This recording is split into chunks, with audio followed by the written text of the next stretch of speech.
Hi friends, good morning. অনেক সকালে দেখো সিঁদুরটা লেগে গেল। Hi friends, good morning. অনেক সকালবেলা স্নান হয়ে গেছে, পুজো দেওয়া হয়ে গেছে। আজকে সকালে মা একটা বিশেষ কারণের জন্য পুজো দিতে পারেনি, কিছু করার নেই, নাহলে মাই দিত। আজকে বৃহস্পতিবার, কীভাবে আমি পুজো দিয়েছি সেটা সবটা শেয়ার করতে পারিনি, কারণ আমার স্ট্যান্ডটা আমার ছেলে ভেঙে দিয়েছে, তোমাদের বলেছি। তো তাই জন্য পুজো দেওয়ার পরে শেয়ার করেছি। তো চলো,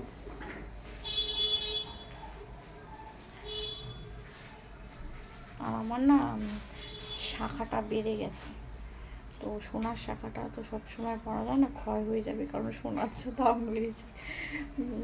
সোনার পলা বাঁধানোটা পরে রয়েছি, ভাবছি এমনি পলা পরবো, সেটাই পরা হচ্ছে না। তো সোনার শাখা বাঁধানোটা পরি পুজোর অকেশন, এখন আসলে পলা বাঁধানোটাও সবসময় পরি না, কয়েকদিন ধরে পরেছি আর খোলা হয়নি। তো এমনি প্লেন শাখা পলা আবার কিনতে হবে, বেড়ে গেছে। তো চলো, আর বন্ধুরা, এই শাখা বাঁধানো, এই যে পলা বাঁধানো, বালা, গলার হার, কানের চোকার, নেকলেস, সীতাহার, আমার মা আমাকে সব গিফট করেছিল। তোমাদের একদিন সেই ভিডিওটা শেয়ার করব, তো আজকে আর এই ভিডিওটা বেশি বড় করলাম না। তো চলো, তারপরে চেন, তো চলো, এগুলো আমাকে গিফট করেছে। আমার ছেলেকে কি গিফট করেছে তোমরা তো অন্নপ্রাশনের ব্লগে দেখেছোই। যেহেতু এই শাখাটা বেড়ে গেছে না, বলছিলাম নর্মাল শাখাটা, সেই জন্যই মনে পড়লো। তো চলো,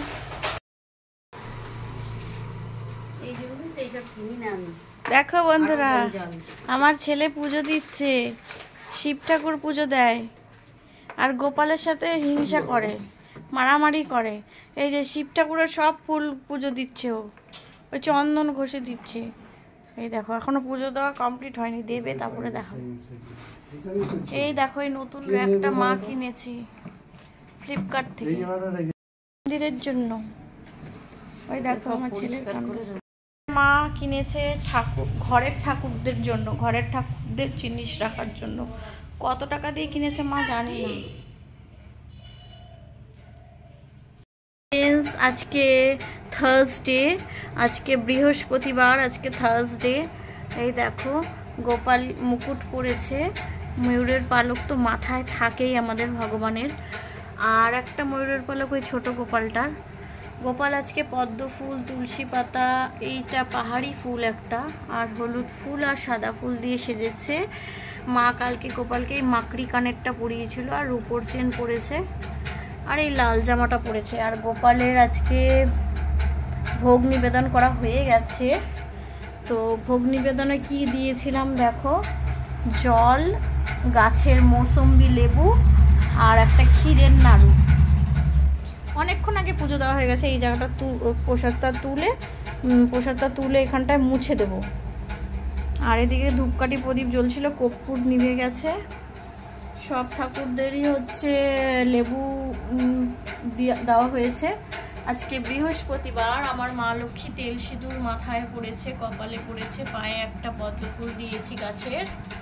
আর ঘরটা কিভাবে পেতেছি ভিডিও করে দেওয়ার মতো কেউ ছিল না বন্ধুরা, কারণ আমার ভিডিওর স্ট্যান্ডটা দিয়েই আমি একাই ভিডিও করি। স্ট্যান্ডটা ছেলে স্ট্যান্ডের যে মোবাইল হোল্ডারটা ভেঙে ফেলেছে। যাই হোক, এখন পুজোর পরেই আর দেখাই, স্ট্যান্ডটা ঠিক করতে হবে, ছেলে ভেঙে ফেলেছে। এখানে ঘটের তলায় দিয়েছি 5খানা সিঁদুরের ফোঁটা দিতে হবে। সিঁদুরের ফোঁটা তোমাদের দিতেই হবে ঘটের তলায়, 5টা সিঁদুরের ফোঁটা। ধান, দুব্ব তোমরা 11টা দিতে পারো, বিজোড় সংখ্যা দিতে পারো। আমি 11টা দুব্ব দিয়েছি, ধান দিয়েছি 11টা, আর তেল সিঁদুরের ফোঁটা দিয়ে ঘটটা পেতেছি মাটি দিয়ে। আর ঘটের জলের ভেতরে দিয়েছি ধান, দুব্ব, ফুল, মঙ্গল জিনিস দিয়েছি ঘটের ভেতরে। তার উপরে দিয়েছি আমসরা, মানে আম্রপল্লব। আমসরার মধ্যে চন্দন লাগিয়েছি। সব কটা জিনিসে কিন্তু চন্দন লাগাতেই হবে, তারপরে তোমরা তেল সিঁদুর দেবে। চন্দন লাগিয়ে নিয়েছি দেখো। তারপরে দিয়েছি তেলের সিঁদুরের ফোঁটা আম্রপল্লবে। তারপরে 5টা বেলপাতা, পান, কলা, সুপুরি, ধান, দুব্ব, পদ্ম ফুল। এই যে এখন পদ্ম ফুলটা নিচে আছে। জবা ফুলের মুখটা কেটে দিয়েছি, তাহলে দেওয়া যায় মা লক্ষ্মীকে। এবার চোকার দিয়ে ঘট পেতেছি, সেটা শেয়ার করতে পারলাম না, তো যখন শেয়ার করতে পারলাম না কি করা যাবে, জোগাড় দিয়ে শঙ্খধ্বনি দিয়ে আমি ঘট পেতেছি মা লক্ষ্মীর। বৃহস্পতিবার মার একটু অসুবিধা ছিল তাই আমি পেতেছি, মানে তো মা পাতে। আর এই দেখো গণেশকে লাল ফুল দিতে হয়, লাল জবা ফুল দিয়েছি, তেল সিঁদুর দিয়ে, চন্দন দিয়ে, সব কটার মধ্যে কিন্তু চন্দন দিয়েছি। আর শিব ঠাকুরকেও বেলপাতা, নীল ফুল, আকন্দ ফুল সব দিয়েছি, পদ্ম ফুল, সবাইকে স্নান করিয়েছি। তারপরে সরস্বতী ঠাকুরকে চন্দন জবা, মা কালীকে লাল জবা, গপুকে আজকে কি দিয়ে স্নান করেছি জানো? চন্দন, তুলসী পাতা, অগরু, গোলাপ জল, তারপরে কর্পূর আর তিল, এত কিছু দিয়ে স্নান করাই প্রতিদিন। আর তোমাদের তো বললামই স্পেশাল অকেশনে হচ্ছে পঞ্চামৃত দিয়ে স্নান করাই, তার মধ্যে দুধ, দই, ঘি, মধু থাকে আর ফলের রসও থাকে। বিভিন্ন রকমের ফলের রস তোমরা দিতে পারো, রসালো ফলের রস যেগুলোর মধ্যে রস আছে। যে জলটা এটা গাছের গোড়ায় ফেলে দেবো। এটার মধ্যে ছিল সব গোলাপ জল, এই যে অগরু, গোলাপ জল, চন্দন, তুলসী পাতা সব সেটা ফেলে দেবো। এই বাটিটায় স্নান করিয়েছি আর এটাই জল ফেলেছি। কি বানাচ্ছ, কি বানাচ্ছ মা? ও মা কি বানাচ্ছ? পাত্তা গোবি কি বড়া, পকোড়া। মা এখন বাঁধাকপির বড়া বানাবে। বাঁধাকপিগুলোকে এত পাতলা করে কেটে নিয়েছে, তার সাথে কি দিয়েছো মা? পেঁয়াজ, কাঁচা লঙ্কা, ধনেপাতা। পেঁয়াজ, কাঁচা লঙ্কা আর ধনেপাতা দিয়ে বাঁধাকপিটাকে ভালো করে মেখে নিচ্ছে, তাই তো? তার সাথে কি দেবা? পরে দেবো। পরে কি দেবা? বেসন আর চাল। তাহলে বেসন আর চালের গুঁড়ো দিয়ে এই বড়াটা ভাজা হবে, তার সাথে কাঁচা লঙ্কা, ধনেপাতা, তাই তো? আর পেঁয়াজ। এটা আমরা রাতে ভাতের সাথে খাবো, তাই তো? আর আলু সিদ্ধর সাথে, তাই তো? তার সাথে তরি তরকারি তো আছেই, তাই তো মা? কি বলছো? কেমন লাগে বাঁধাকপির? এই দেখো বন্ধুরা, মা এটা চালের গুঁড়ো আর বেসন দিয়ে মাখিয়েছে। এখন মা দেখো বড়া ভাজছে, কেমন হচ্ছে জানিও। এই দেখো রাধুনি ম্যাডাম বড়া ভাজছে, বাঁধাকপির বড়া লাল লাল করে ভাজা হবে।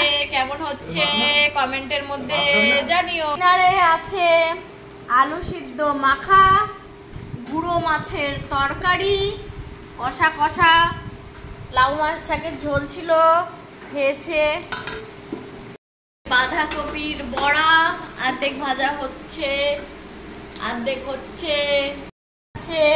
গুঁড়ো মাছের তরকারি দিয়ে অর্ধেক ভাত খাওয়া হয়ে গেছে, বাঁধাকপির বড়া, লাউ শাক দিয়েও খাওয়া হয়ে গেছে। এবার আলু সিদ্ধটা দিয়ে খাবে, এরা আলু সিদ্ধ দিয়ে খাবে।